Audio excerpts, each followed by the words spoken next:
Blog Talk Radio.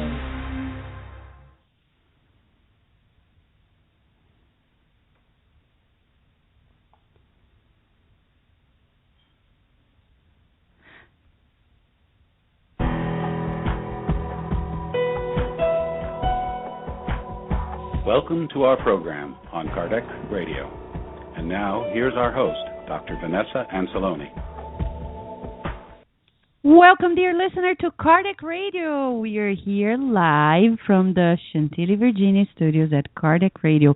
For those who are listening to us in more than 96 countries around the world, Chantilly is a city in the state of Virginia in the United States. It's a cute city. It's around, it's in the greater metropolitan area of Washington, D.C. So whenever you're stopping by at, D.C., you want to visit the studios of Kardec Radio in the Spirited Society of Virginia, just drop us a line at kardecradio@gmail.com, and who knows, maybe we'll be able to meet you and you'll be able to spend some time with us at Kardec Radio. Why not? Today, a very special program. It's so fitting for the times on the earth. We're going to have a conversation on reincarnation. And, we are so delighted because this conversation is going to be with Dr. Stafford. He has been here at Kardec Radio. He was here like twice in the previous years, and he is a fascinating mind to talk to. He has read some of the Spiritist books. He has entered, this world of religiousness in general. I would say it this way. I'm daring to say this. I think it's broader than that. But if you want to know more about him, of all the pages I've got, I think the one he has at Amazon.com is the one that is going to bring you to the books he has written and a little more about him as well. Of all the things, he spent a year in Vietnam, had a crisis in faith, and then entered a theology program at Fordham University. And it was there that he learned Sanskrit and wrote his PhD dissertation. From there, he took a job at California State University at Bakersfield, where he has taught for over 4 decades while raising 5 children.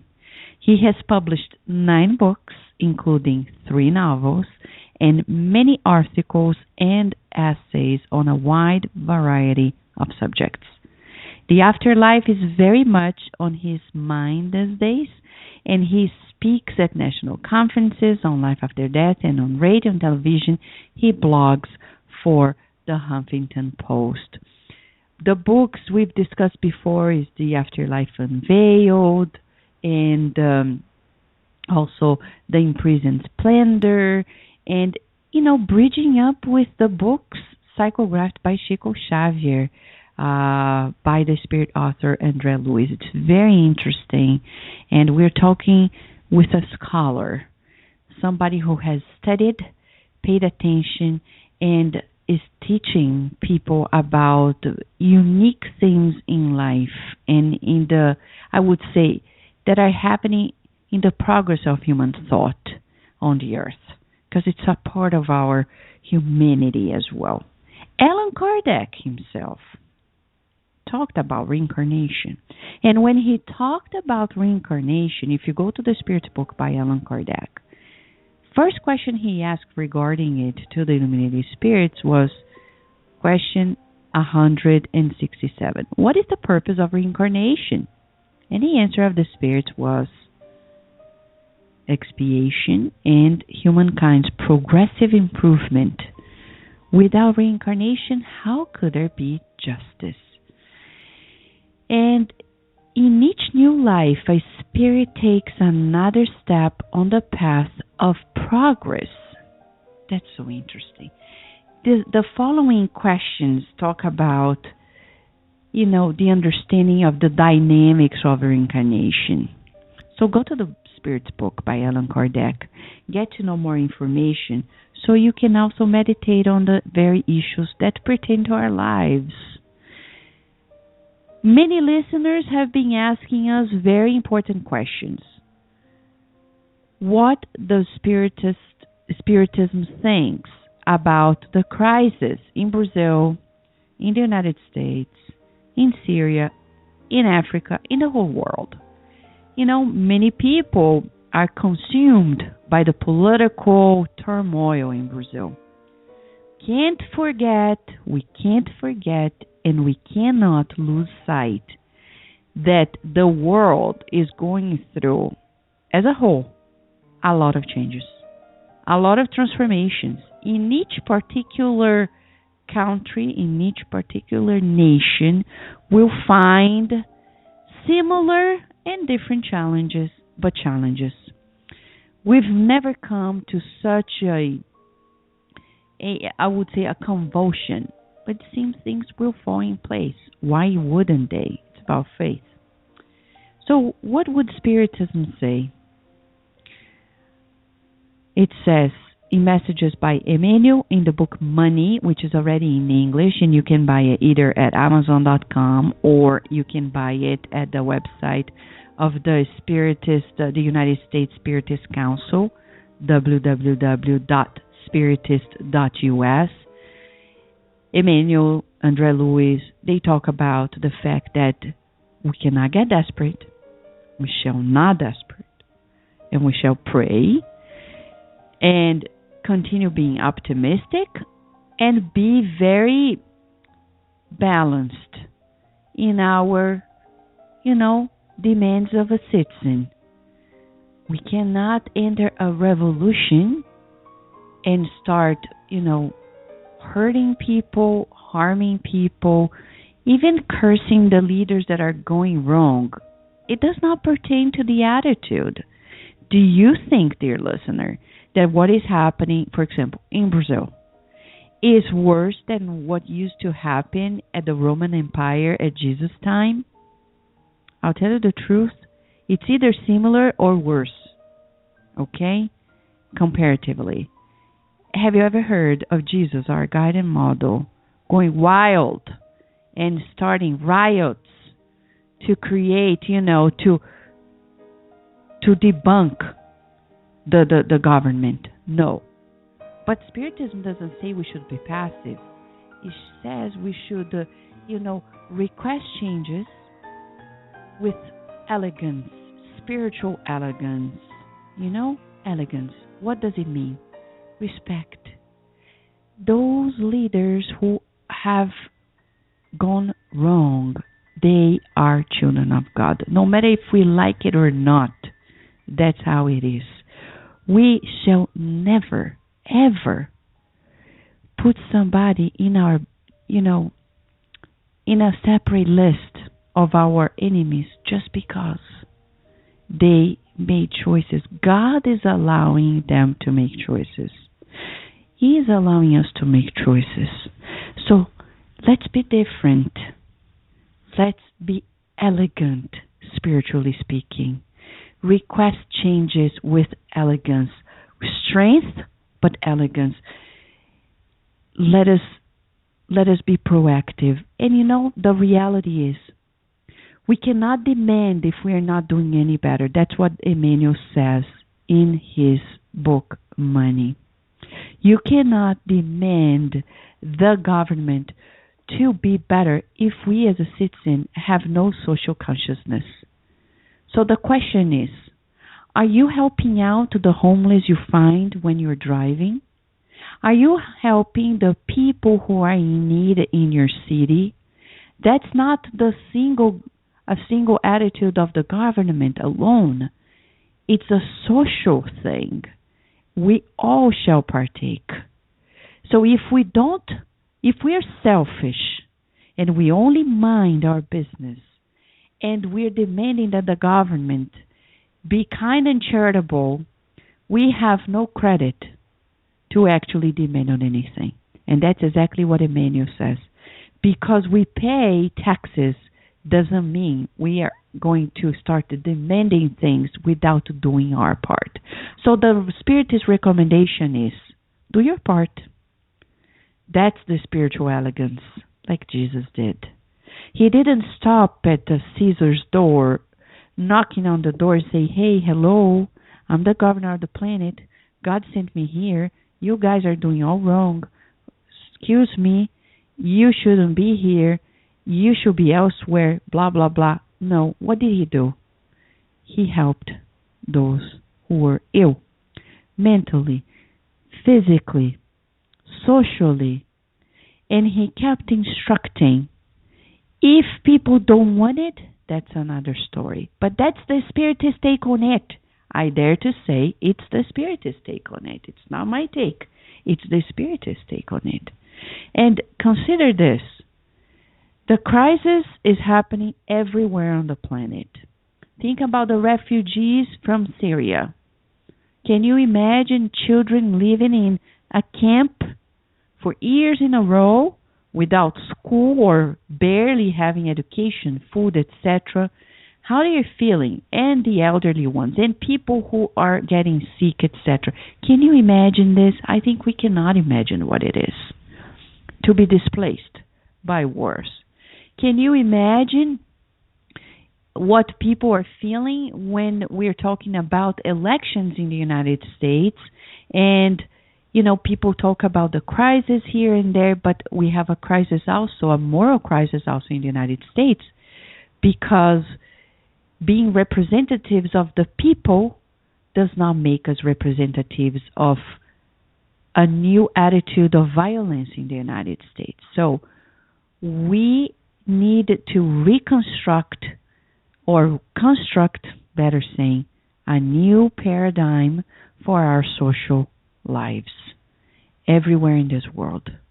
We are at the edge of a huge transformation. It was actually prophesied once by Chico Xavier. He said that we are in a probation period, spiritually speaking, until 2019.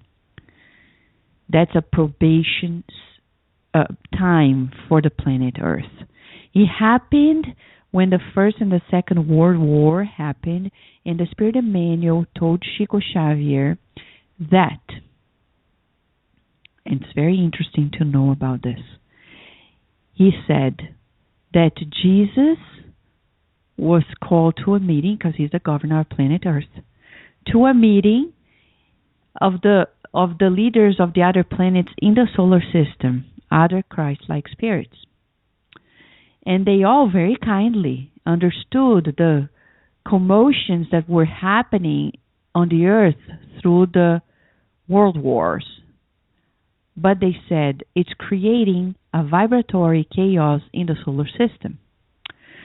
So we need to do something to change these things on the earth. And Jesus, very kindly, as the governor of the planet, he proposed the thing. He said, let us take a 50-year or more, I forgot exactly, 50 or 60 years of probation.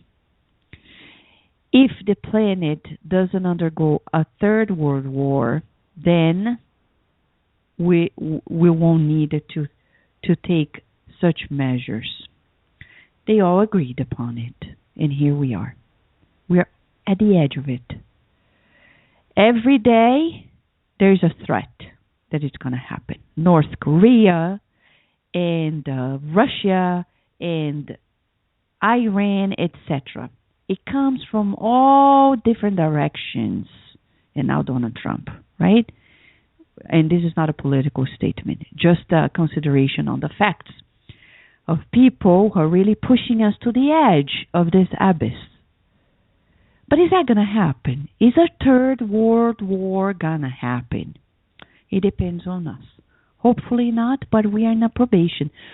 What does that mean? Chico Xavier explained to us that we need to do everything to avoid wars. And wars do not begin nation to nation. They begin inside of ourselves, when we don't love ourselves enough, in our relationships, families, communities, cities, nations, country to countries. That's how it happens.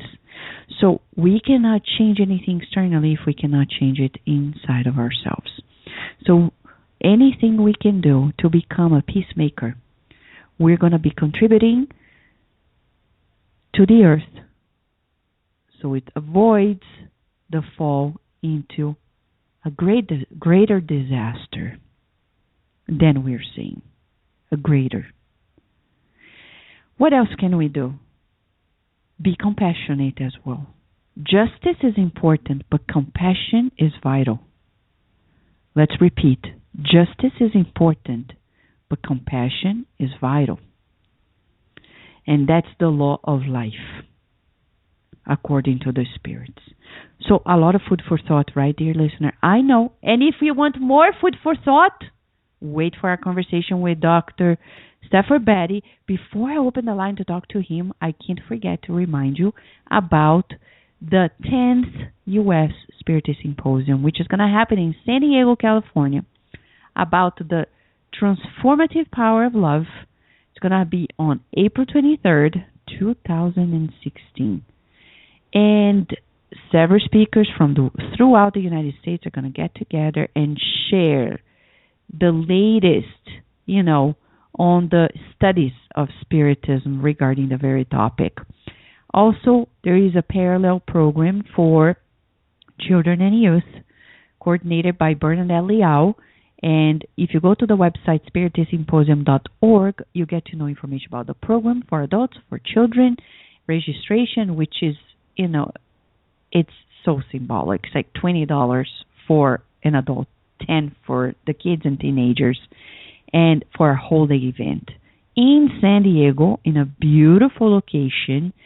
It's going to happen at the Liberty Station Conference Center, and it's the opportunity for us to get together, share ideas, mingle with old friends, and make new friends as well. You're invited to come, spiritistsymposium.org. Get to know more information. And in October, the International Spiritist Council is organizing its 8th World Meeting, Spiritist World Meeting. It's going to happen in Lisbon, Portugal. The website, I have to find out if there is, I confess to you, dear listener, if there is an English written website. I'm not sure. I know the Portuguese written one is 8cem.org. But, if you're interested, send us an email and we will forward to you the information that we find out. Are you ready? I am super ready too. Hi, Jay. Hi, Mark Lewis. Hi, friends who are here with us at the Blog Talk Radio chat room. And, at 858-769-4705, you can call, talk to us, talk to Dr. Stafford Batty about the very topics of his books, the latest book, The Severed Beasts, which is a novel. But remember, he's a scholar in the field of religions, and he has a lot to share with us. And he knows quite a lot about Spiritism as well, which is quite unique, the combination. And we're going to stream a 2-minute message right after that. Dr. Stafford Batty here with us.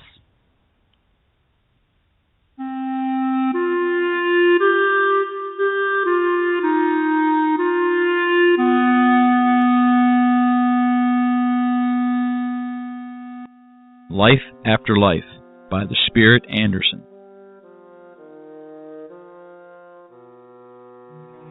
Not all persons are given the wisdom, but all do have the gift to testify through the love to each other in our daily experiences. In truth, our social condition, color or race, age or nationality do not prevent us from the duty to serve. We are all challenged to do good things at all times. God is love. Nobody is all good and nobody is all bad. Each of us is self-centered on a course of development to reach a higher plane of activities. God has enshrined His divine attributes within us. As one goes higher, evolution is expressed by word, equilibrium, love, and light. Let us be progressive with Jesus. How can we do this? Service first. Spiritual refinement is man's soul experience, life after life, over and over again. Our present awareness extends over an extended period of the past. The area of experience varies from man to man. Each man only exists in the place for which he has fitted himself. Nobody can evade that which is in his own consciousness. Actually, there is no death. As we live in our earthly body, our life continues in the beyond, according to our thought. Therefore, we come back to the physical world through rebirth, to conquer perfection, till we get complete command of our impulses and functions. Marvel not that I said unto thee, ye must be born again. Jesus, John chapter 3, verse 7.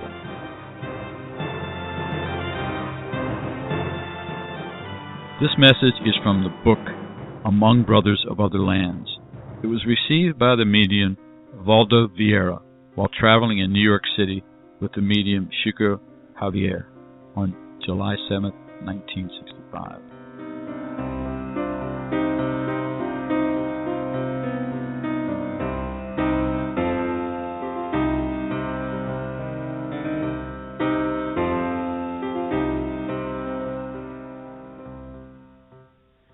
Are you ready, dear listener? We are ready. It took a little longer than we expected, but here we are with Dr. Stafford. Let us enjoy this conversation on his novels and his take on reincarnation. How are you, Stafford? Hey, I'm fine. All right. So thank you so much for, being with us today. I know you're in California. It's a different time zone. So we are extra grateful to you for being with us here in Stafford. And, for the listener who hasn't had the opportunity to listen to our previous conversations, I summarized a little bit at the beginning of the program how you got interested in the studies of religions in general. But can you tell us a little bit more about this discovery for you?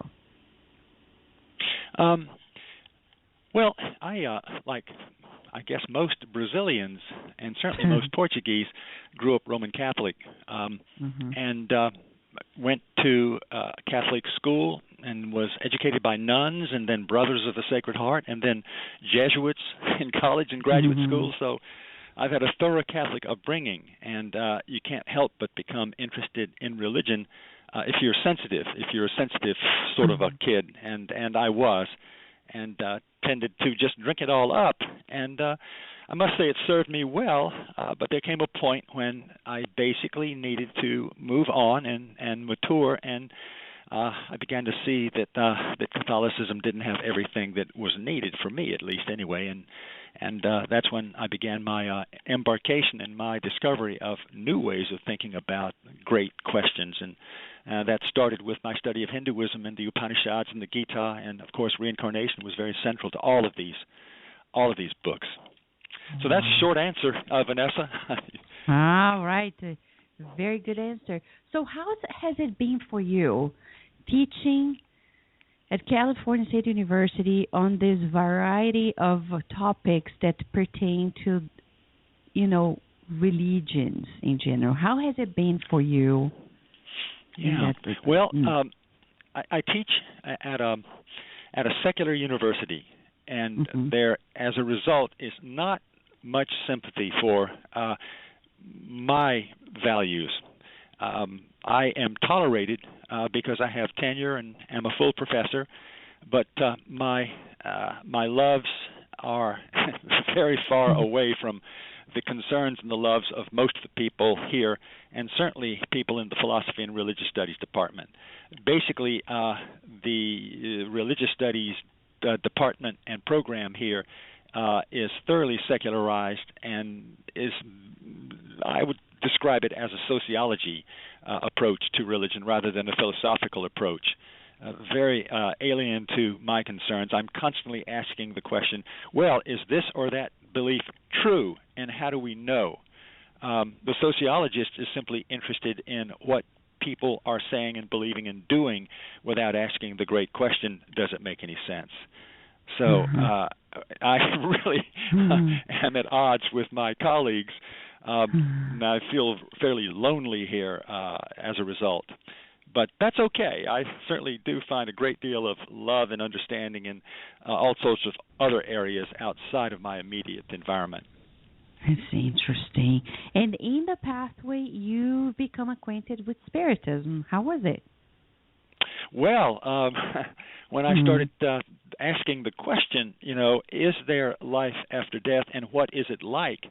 And that was the beginning of my research on my first afterlife book, which we talked about, I think, about 4 or 5 years ago, a book called The Afterlife Unveiled. I had to do a lot of research on that, and in the process of discovering the best sources, I came across the Spirits book and read it from cover to cover and marked it up with a lot of yellow and red and blue pen. So I know that work really intimately and profited from it immensely. It's so interesting. You have a book that is illustrated, but it's a fable for adults on the meaning of life and death. So it's very interesting. Sing Like the Whippoorwill? Yes, Sing Like the Whippoorwill is indeed a book that I wrote in 1987, way back a long time ago. Yeah. And I have to almost remind myself that my interest at that time was very close to my present interest. In that book, I tell a story about what is happening. I'm telling the story about my version of what it might be like in the afterlife. This is before I had done all the research that I've presently done, and it's remarkable how close my hunches were back then compared to what I've discovered since. That's so interesting. So, as you told us, you became acquainted with the Spiritist books, like the book Psychograph by Chico Xavier, the novels by Andrea Lewis. Right, and, I've read those books. Yeah, and what are your thoughts regarding it? I know there are many thoughts. You have a long study. We discussed it before, but can you just give us a few hints? They're first of all, they're fascinating, and they have a dimension that is, first of all, most of what Xavier says is totally consistent with the best research that I've been able to pull up, and I'm talking about the great work done in 19th century England and France, asking the question, what is the afterlife like, and what are the spirits actually telling us, the spirits who are actually over there, what are they actually telling us? And it is consistent with what we read in the late 20th century from Xavier. And so that was very gratifying to see the similarities. The more similarities I find, the more, at least to the scholar in me, the more correct it probably is. If you start getting all kinds of different answers to that question, then you think, oh my, maybe it's all just some sort of hallucination or trick. But no, it's not. There's a tremendous similarity and congruity between these various writings and these various spirit discourses coming to us from the other world.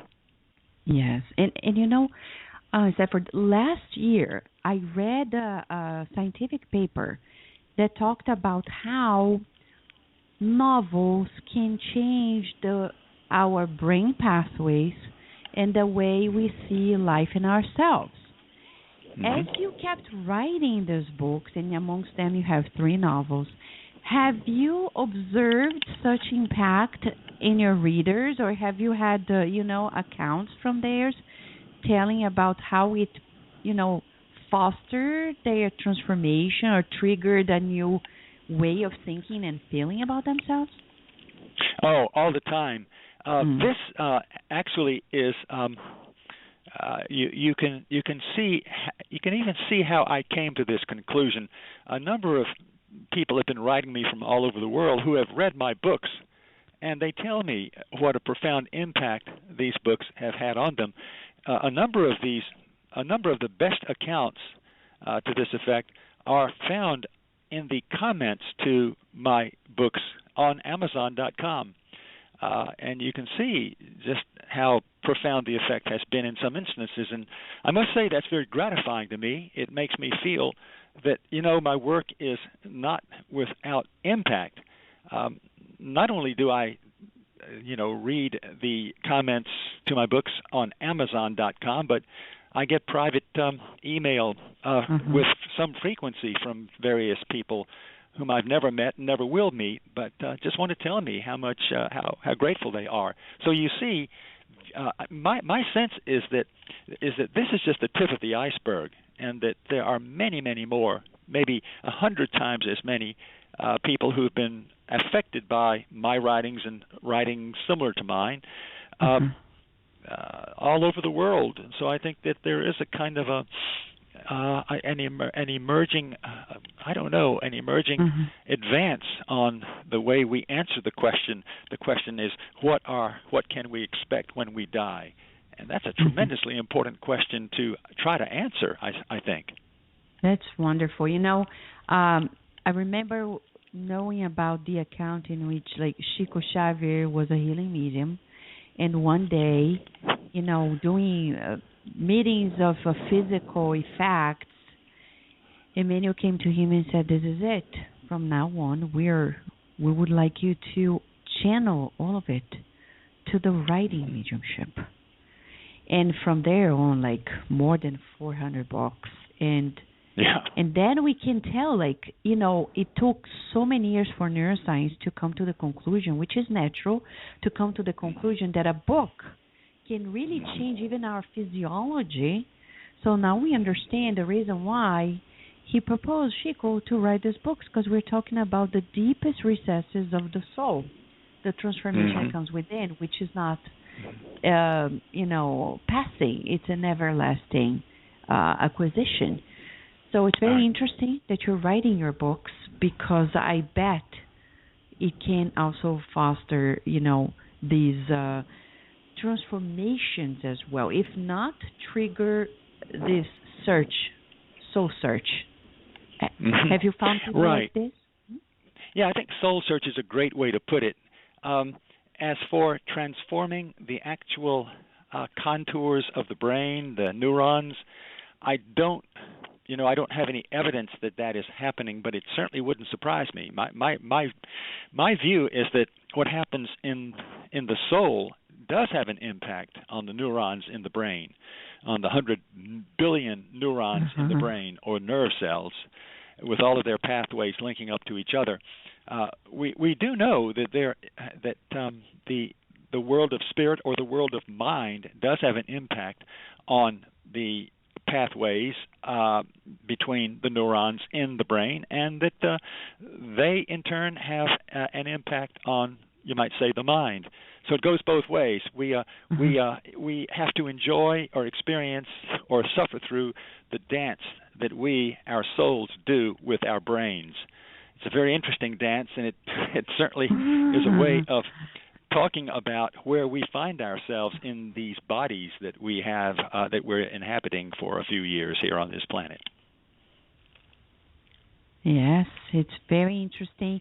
And Stafford, you recently released a new book, The Severed Beast. Not beast, but breast. Sorry. Yeah, the severed breast. Yes. So that's a rather horrifying thought for a woman to think about. Sorry. Yes. It's a reference. It's a reference to an actual historical event that occurred, one of the most famous events in the history of South India, that happened approximately 2,000 years ago. And so it's a historical novel that I've just written and published, and it is it culminates in that harrowing experience. And it's so interesting, when I had the opportunity of going through the book, because of the title and some of the dialogues, it came to me for some reason.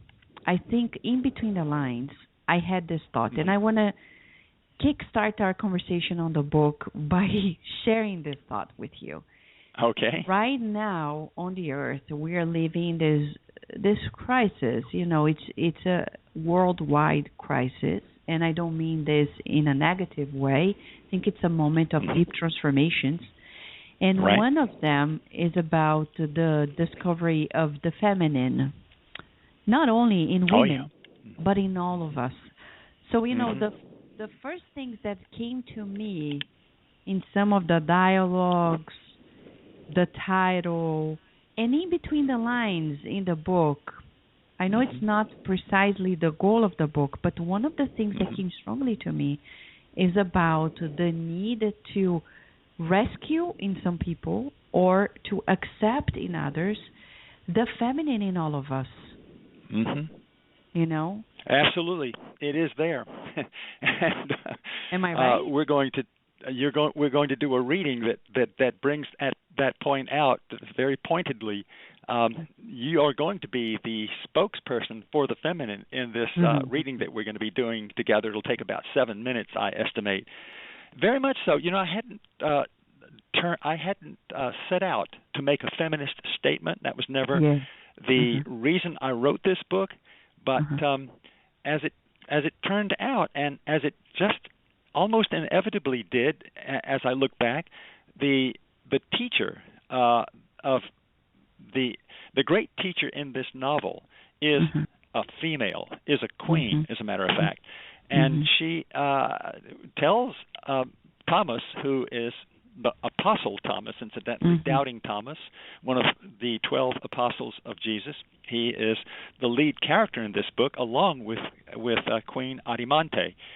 They are both they are the leading characters, and it is a conversation that they have on reincarnation that we're about to read in this novel that makes it very clear that the smarter one of these two is the queen, and Thomas is sitting at her feet, so to speak, listening to what she has to tell us and taking it all in and trying to make it work with his Christianity. So it works up to a point, but he certainly has to struggle with it. But I recently, I don't want to make it political, but recently I heard the Prime Minister of Canada saying how we often, decharacterize even the word feminism, and he says, I'm all pro, feminist, but not this feminism many people, have spoiled the true concept. It's about the feminine inside of all of us. And when we see this, we are talking about the edge of a big war in the world, because we're still trying to repress. We're still trying. I don't want to be simplistic, but one of the discussions is repressing the feminine inside of us. When I talk about justice and compassion, some people say no, but justice and compassion cannot walk together. But if they don't, we have a truly imbalanced world. We really need it, and compassion is this feminine inside of us. I agree. Right? Absolutely. And justice is the masculine. That's classic. Exactly. Absolutely, and they have to go together. And you're right. The compassion is getting short shrift on our planet, and it needs to come to the fore. Exactly. So well said. Exactly. So whenever you're ready, I'm ready to do my part. Whenever you think is best. Yeah, but we'll do that then. Do you want to read now, or you want to talk more about the reasons why you decided to, take St. Thomas to the forefront of the novel? Yeah, I'll be happy to do that. I should give some background here. First of all, St. Thomas, the Apostle, is known as Doubting Thomas. And I'm not sure that that's the best way. I'm not sure he was a doubter. I think he was an investigator. He just wasn't. He was a person who just needed to see evidence for what he believed in. I don't think he was a congenital doubter. But in any case, I make him into a person who has you might say a troublingly open mind. He's not a person who is tied to one way of looking at things. He thinks he is. He thinks he's got the truth. He comes to India, and this is an ancient tradition in Christianity. Thomas went to India to try to convert all those Hindus and Buddhists and Jains to this new faith, Christianity. And so this is the story of his adventure. He starts out on a boat going across the Indian Ocean. He hits the southwestern coast of India, and then travels eastward, and eventually ends up on the east coast of South India, in a city called Puhar. It doesn't exist anymore, but it did at that time. It was the main city, the capital of an empire. So it's the story of this man's not only his attempt to transform India, and of course it was a failed attempt, but it's a story of his transformation. It's very much my story, as a matter of fact. He was deeply changed by those Hindus and Buddhists he was running into, in spite of himself, and that was true of me as well.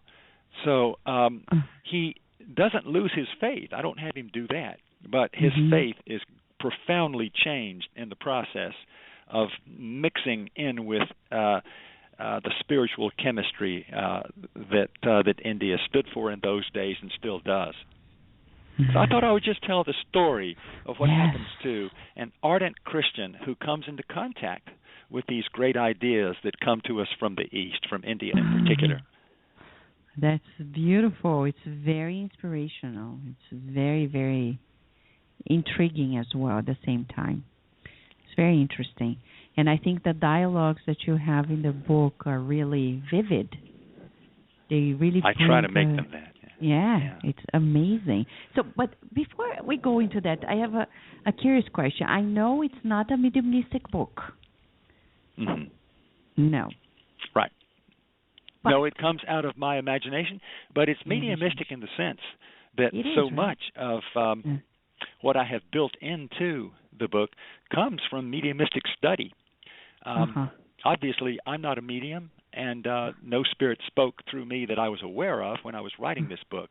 But I owe a great deal to spirit communication from the other side. In all of my work, I owe much to that kind of literature, that kind of communication, and this novel is no different. Yeah, that's beautiful. What a great take on it. It's very, very interesting. I'm ready, Stafford, whenever you are. Just let me know. Okay, well, let's get started.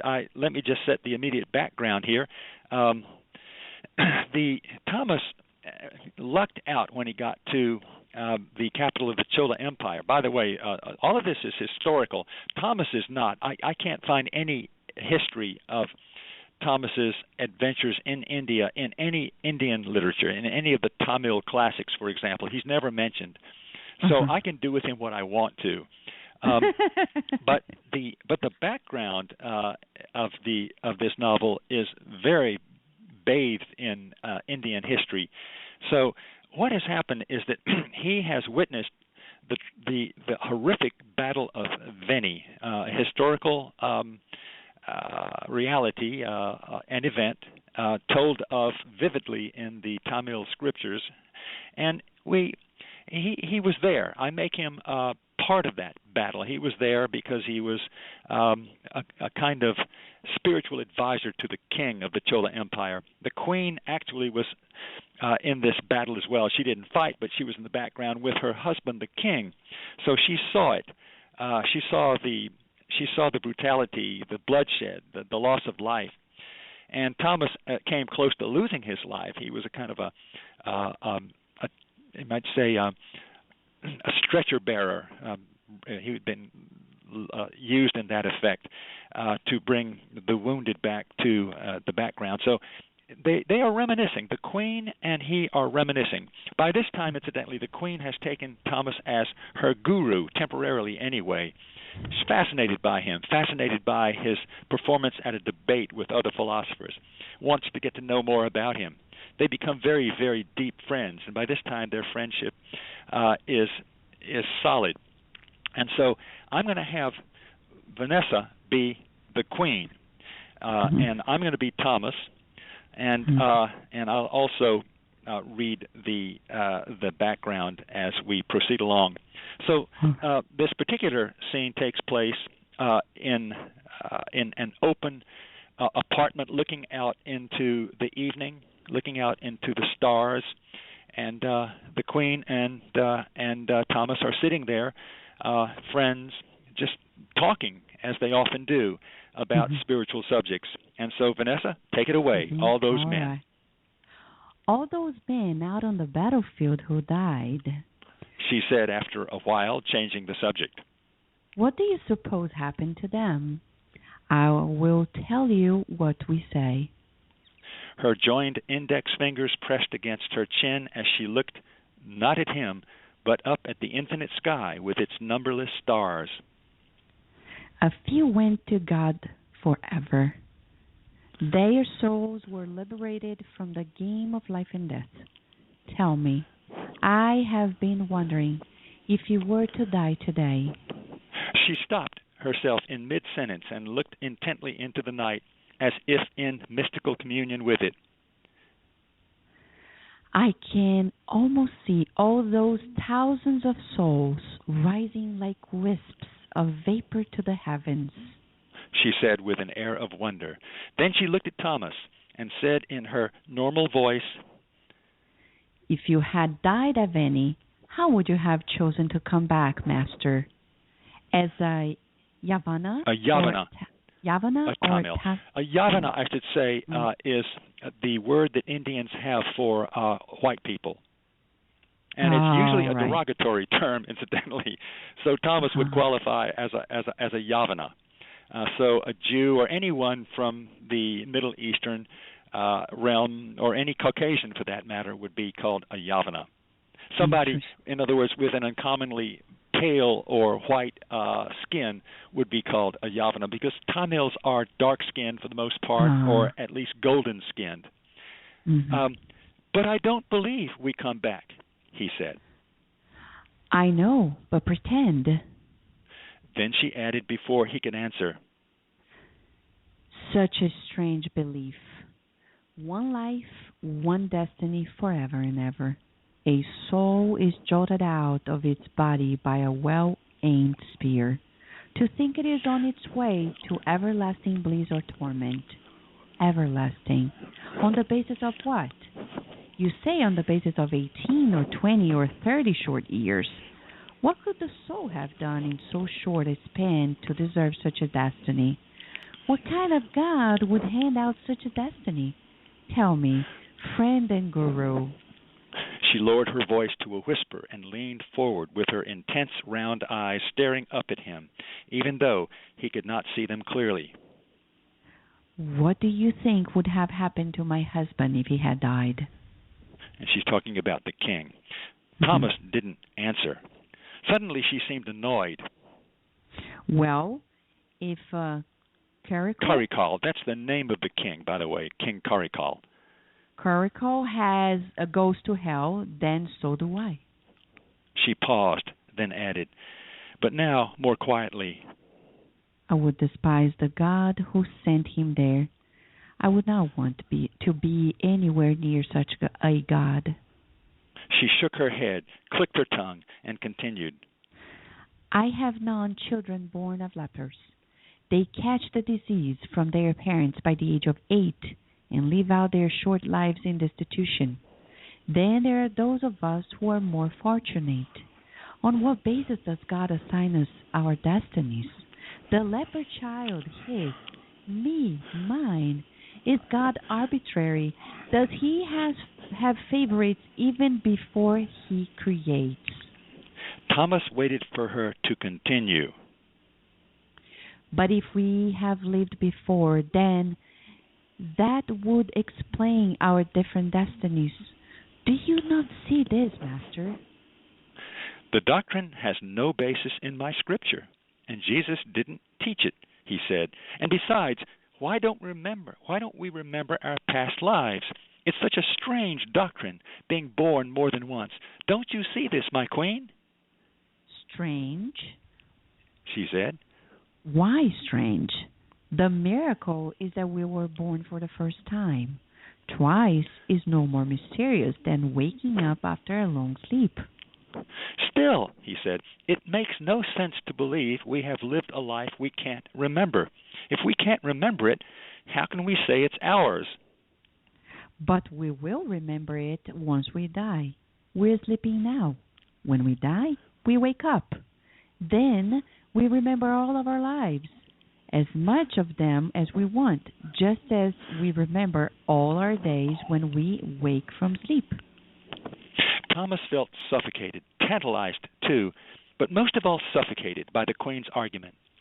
The truth was he no longer quite knew what he believed about the resurrected life. He wished he were in Jerusalem so he could lay aside some of his doubts. He was confident Jesus did not teach reincarnation, but did he forbid it? Thomas could not remember, and now the Queen, so close to making an announcement of conversion, was making an argument for this pagan doctrine. And all India acted as if the doctrine were obviously true. He told himself he needed to get away, get back home before he was swallowed up. Maranatha, he cried out in the dark of his soul. But the Lord did not come. And like the crow's single eye, which, it was said, rolls from one side of its face to the other, first peering out of the left socket, then the right, then again the left, his mind returned to Veni, then to the doctrine that both repelled and tantalized him, then back to Veni, then... What a blessing. We do not remember our lives. He heard her say. Some men do terrible things. They do something terrible, and people condemn them up until the day they die. People never forget. Death and rebirth. Death and rebirth. This is God's kindness to us. This is His way of forcing us to forget. He gives us disguises, new bodies, as many as we need. We're so well disguised that we fool even ourselves. We forget our own past treacheries. We get fresh starts. Over and over, we get fresh starts. No one condemns us for our past sins. We do not even condemn ourselves. Such a mercy, don't you think? Do you not see, Master? Will you not accept from me a crumb of wisdom this one time? You haven't given me so much. I would like to give you this in return. Thomas remembered how difficult it had been to deny Jesus anything he wanted. It was the same with Queen Arimanti. She was completely sincere. She could cast a spell over anyone who succumbed to that sincerity. Was he in danger of succumbing? Then he remembered he was the teacher and she the student. He said, You ask if I would want to come back as a Yavana or a Tamil. I wouldn't want either. I want to live with the Father and Jesus in their everlasting kingdom. Even if I could return, I wouldn't choose to. Neither would I, she said, apparently delighted to find him in agreement with her. That is what draws me to you. You're tired of the games we play on earth, and so am I. Okay, so we'll stop right there. Oh, man, it's like a movie. I can see the Hollywood movie on this novel. Let me just say something, Vanessa. You read with such conviction and passion. It was a beautiful reading that you did. I appreciate that. Oh, thank you, because it's so beautifully written. I felt myself there, to tell you the truth. I can tell, because these are the very arguments that you probably have used, and I've certainly used any number of times. And this is a very easy page to write. Oh, I love, in this dialogue. For those who are listening to us, Stafford, they may think, oh, well, so we're debunking reincarnation. In Spiritism, we come to the conclusion that Jesus taught reincarnation, but he didn't use the term reincarnation. Yeah, right. So I know you have studies on reincarnation. We discussed it in one of our programs. So what is the goal of bringing about such topic in these dialogues in the book? What would you say to the listener?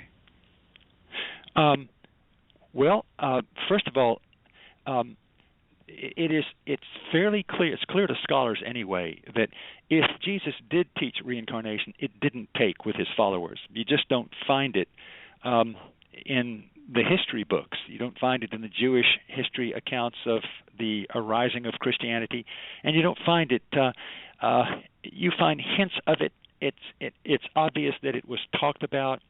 It was a bit in the air, but you don't find it doesn't. It's not the doctrine that wins out with the early Christian community.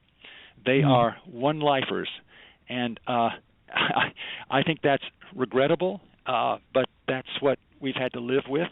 And in the year 553 A.D., it was formally condemned at the one of the councils of Constantinople, and that's been the unfortunate, legacy that Christianity has given to the world on the question of an afterlife ever since. So let me say this, just for example, when we open the Gospel according to Spiritism, there is a chapter about that passage in which Jesus talked about, the fact that you have to be, born again, etc. Of water and then the Spirit. We talk exactly. And then, do you think that was not the emphasis in the practice of Jesus' teachings in early Christianity because the focus was on the present moment more than what happened in the past? Do you think that's possibly one of the reasons why it didn't become like center stage? Right. I think that's very possibly true. He may not have wanted to put that much emphasis on the afterlife because the life that he and his followers were leading were problematical enough, and he wanted to keep the focus on justice and compassion in this world, rather than embarking on various speculations or even emphases on the world to come. It's clear, on the other hand, that he teaches heaven and that he teaches hell. There's no doubt about that.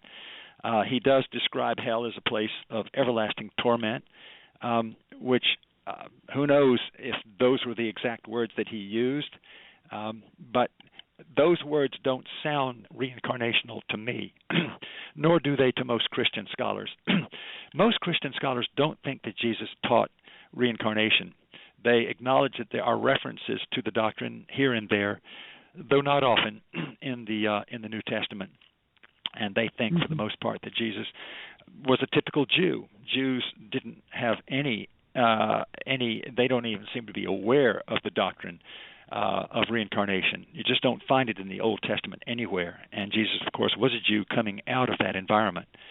So it might well be that he just really didn't teach that. I'm sure he was aware of it, but whether or not he actually came down on the side of reincarnation is certainly debatable. Yeah. And I speak only as a scholar. If in fact he didn't teach it, I wish he did. That's all I can say. Yeah, of course the word reincarnation didn't exist at the time, correct? It didn't exist. I can't think of any Greek word that would. At Jesus' time. Right. In Jesus' time. I know that the word that there were Greeks who were deeply impacted or affected by Buddhist teaching in the first century. They lived in Egypt, and they were called gymnosophists. They taught rebirth, but I don't know the word that they used for it. But as a scholar, you also identify, like, for example, several cultures talk about reincarnation. We have a listener here, Stafford, Mark Lewis, who would like to ask you a question. May I read it? Absolutely. Thank you. So Mark Lewis says here, my understanding about reincarnation is the sense of our mindful identity being exposed to another reality, which from a scientific perspective of reality is denoted by the existence of parallel worlds. So between the scientific notion of other dimensions and the religious studies you conducted between Hinduism and other spiritual observations, what is your final conclusion about reincarnation? Well, first of all, I don't come to my decisions based on any scripture. What I base it on is the research, in particular when it comes to reincarnation, the research done by Ian Stevenson at the University of Virginia, by Jim Tucker, who was taken over his place. And I don't know if you are aware of this research, Vanessa. Yes. Ian Stevenson. Oh, you are aware of it. Well, that's great. Yeah, Jim it Tucker seems to me, has been to our programs. Yes. Oh, wonderful. Yes. Then you are aware of it. He's doing great work there. And, that's the kind of research that brings me to a conviction that there is such a thing as reincarnation. Yes. Previous to this kind of research, I was simply attracted to the doctrine. It made sense. It made much more sense to me than any one world, one life, eternal destiny type of teaching. But it wasn't until I discovered Stevenson's great writings that I knew that the research was just overwhelmingly supportive of rebirth. And I come to it through my psychical research and through Stevenson in particular in University of Virginia. Yes, you got to the core of it, and thank you for mentioning it. We actually have 2 interviews with Jim Tucker in the past, and we would recommend the listeners, if they have Kardec radios in the iTunes channel, they can just search Jim Tucker, or at KardecRadio.com we have a search bar. Just do it, like search for Jim Tucker, and they will get the very interviews. But it's fascinating, and we in Spiritism, we understand that the understanding that reincarnation exists can be very empowering to people. Yes, very. I don't wanna blame anybody, but when you talked about the prohibition of the concept of reincarnation in the Christian churches in the 543 year, correct? Is that the year? I think it was 563 A.D. was when when the condemnation happened. was when it happened. The question is, right. Like Moses, people say, "Oh, we don't do mediumship because Moses prohibited it." You only prohibit something that exists. Yeah, well, that's true. That is exactly right. No one can foresee something that hasn't already happened. I mean, So quite so. But in any case, Christianity just took the wrong path when it comes to rebirth. I mean, I don't think that I can find no evidence that Jesus forbade reincarnation. So it could easily have gone in that direction. Some of the early church fathers, just a few, were receptive to it. Origen in particular was attracted to it. He explicitly taught the pre-existence of souls, at least that much, and he was condemned for it. He became a heretic and one of the great minds of early Christianity, and that was unfortunate as well. In any case, Christians whom I know who go to the church that I attend, and I really don't fit very well in the Sunday morning gatherings at the Christian church I go to. It's an Anglican church. I keep my views to myself. But I do know that this is not a book that I recommend to my pastor to read. He's just going to be upset by it. Might even throw me out of the church. No, he wouldn't do that. But he would think that this is just another one of those strange beliefs that this professor, who is a member of my church, has gotten into and gotten confused by. In any case, let it be. I can only do so much, and I don't work with Christians so much as I work with people who are very open-minded and searching, and looking for some kind of meaning in life that they're not finding from where they are at the present. Yeah, I'm not particularly interested in upsetting people who have beliefs that are working for them. That leave them alone. But if anyone comes to me, then I'm ready to help out. I agree with you. That attitude is very. At the beginning of the program, I was talking about answering the questions to a few listeners who asked about the current crisis in the world, several countries, and the attitude of a peacemaker. You don't want to change people's views, but you want to share your views. If people who come to you, they are in need of something else, or if they lack, right? That's absolutely. peaceful. No, it's a right. peaceful approach. That exactly right. Yeah. And I Yeah. want I to mean, talk if you about. go ahead. Before you answer that question, I want to add one element. Since we're talking about peace and peacemaking, it's about the fact that wars also exist, in the world due to different views of religion. It's about the intolerance to the different religions. So, great wars in humanity, they came along due to, different views on religion.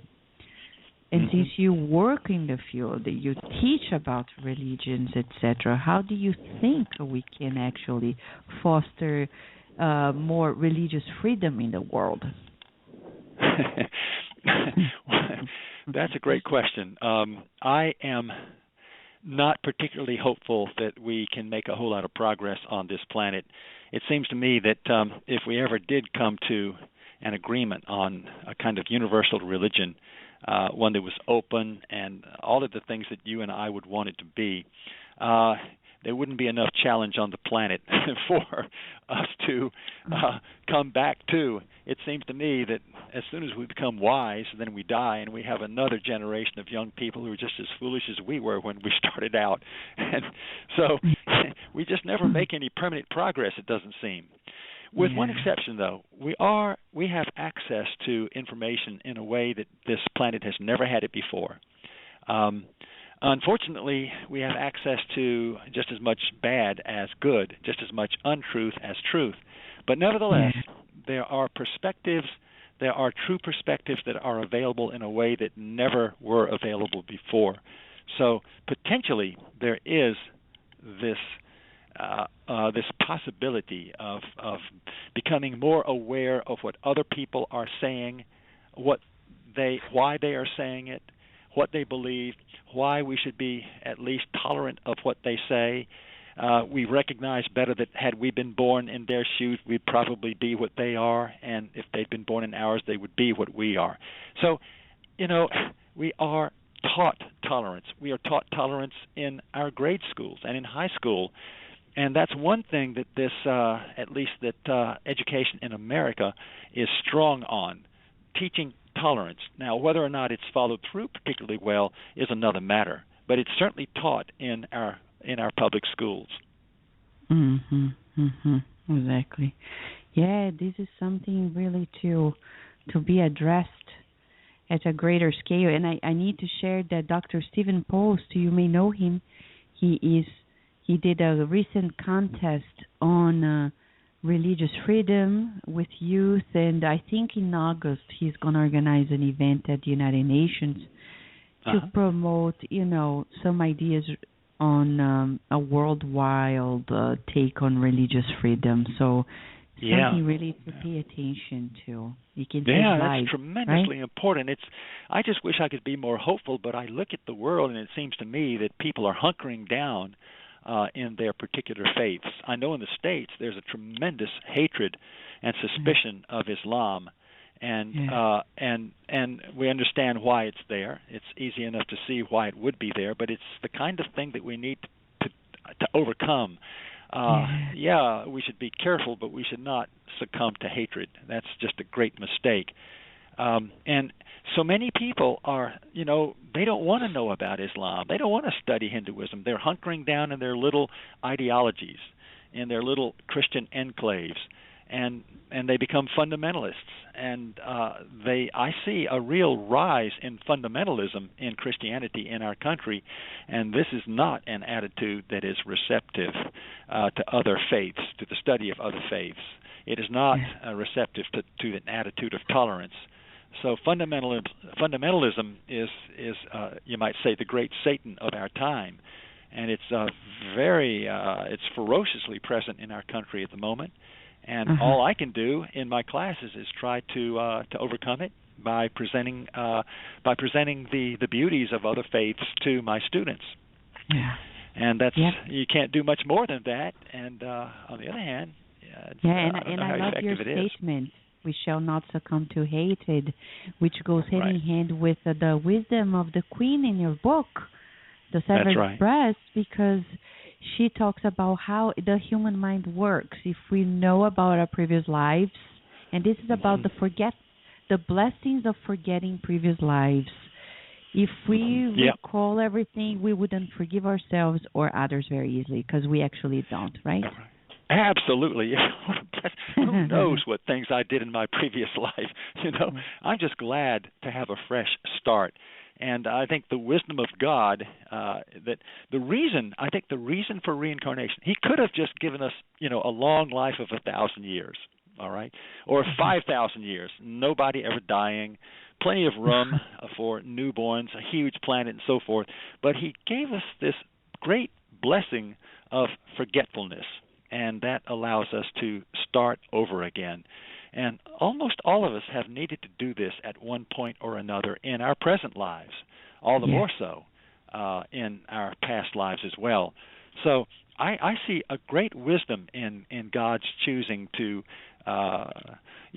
divide the chapters of our lives as dramatically as He has, by giving us different parents and different intelligences and different appearances.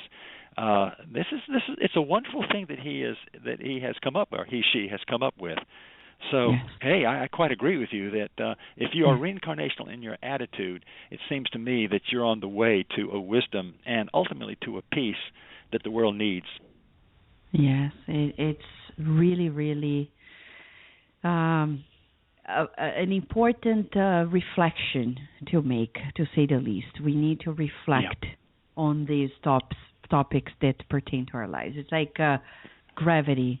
It's inevitable. It exists. If we don't take it in consideration, we may hurt ourselves or, not use it for our own benefit. So, Stafford, I wouldn't like to let you go, because I am loving the conversation. I know the listeners are too.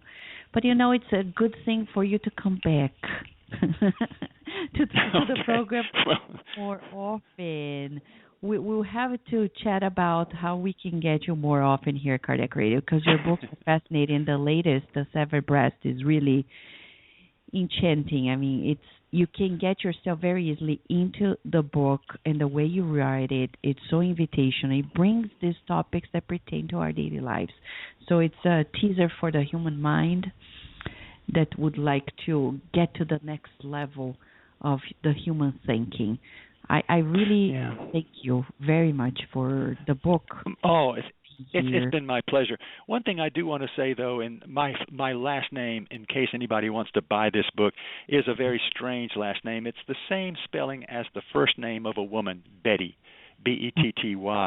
So Stafford Betty. That's the way you would go to buy it if you were to go to Amazon, for example. But it only sells for $3.99. My publisher and I worked this out because we want people to read it. If they can read it with some sort of an instrument, some sort of an electronic instrument, then it's almost a giveaway. So I would love to have people look at this book, and they would find all kinds of spiritual truths spoken of here. It's a novel of ideas as much as just a great adventure story. But thank you again for having me. It's been a great pleasure. It's always nice to deal with you, Vanessa. You and I, we know how to hit it off.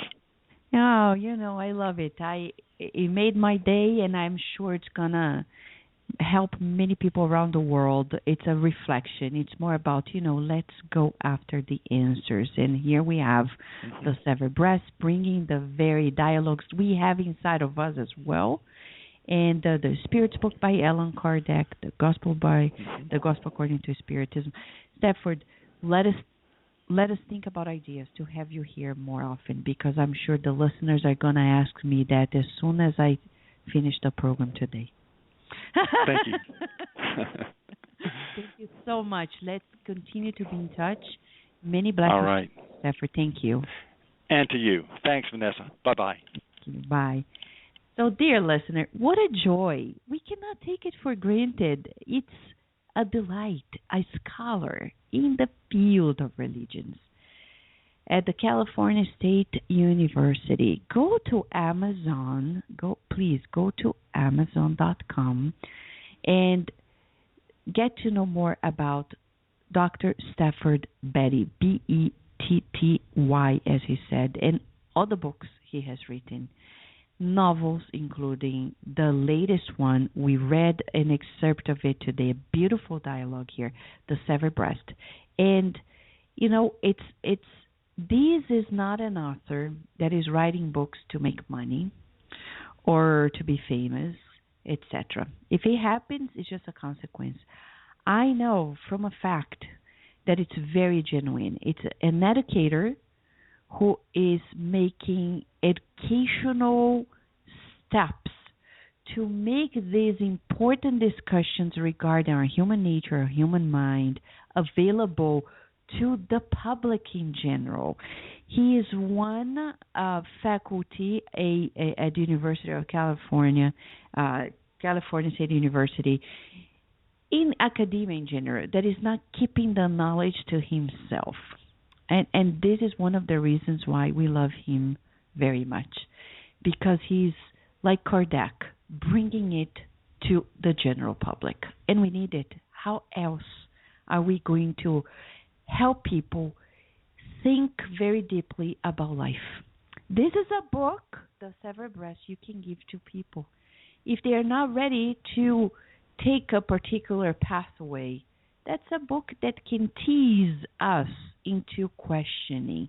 Creating a critical mindset is very important. Many problems we see around the world is due to the lack of critical thinking, the immensity of ignorance we have inside of us. And this book brings greater clarity. Let's say this way. Okay, so we're very thankful to Dr. Betty for being here with us, for writing this book, for you, Mark Lewis, Jay, and everyone who has been listening to her.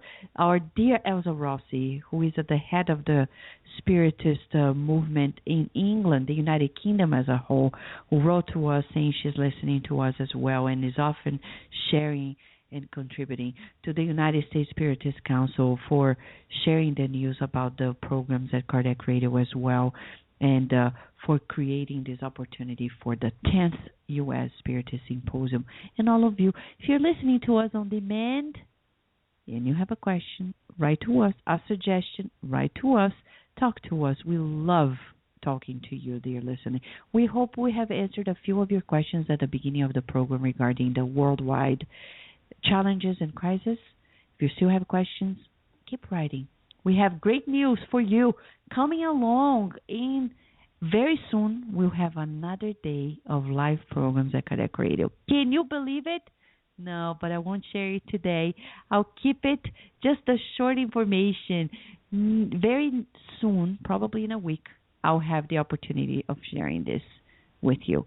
For now, we'd like to remind you that in a week from today, we'll be back here talking about vibrational medicine and homeopathy. It's about energies, it's about healing, it's about the Spiritist concepts on homeopathy as well, with a scholar in the field.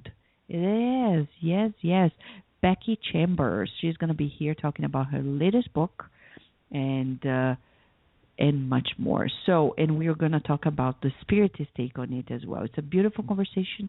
Be with us. Tomorrow, Spiritist Awareness. Monday, Kardec Radio for Kids. Wednesday, The Messengers by Andrea Lewis. And Thursday, we have Spiritist Talks. There's a much more at Kardec Radio. Right now, wrapping up with a prayer. Why not? Let's pray. Prayer is action as well. People say, let's do more than prayer. Let's take action. The truth is, when you pray, you are taking action, and this is our moment. Let's take action. The action of compassion, the action of love. That's all we need. Breathing in and out and feeling God. Let us raise our thoughts and express our gratitude. Thank you, God, for life. Thank you, God, for the renewed opportunities in every reincarnation, for helping us forget so we can begin anew. Thank you, thank you, thank you for Dr. Stafford, who kindly shares his wisdom. We would like to ask especially that this prayer is transformed in a shower of renewed blessings to all the people around the world who are living in extreme challenges. May they feel a loving embrace, a kind hug, helping hands, new hope. And may we never stop trusting your love and our divine loving essence as well.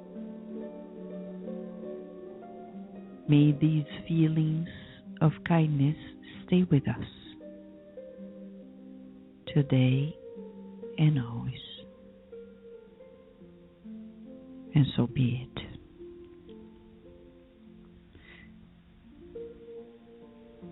Thank you, dear listener, and we'll be with you in a week. Vibrational medicine, homeopathy, spiritism. Becky Chambers here with us. Thank you very much.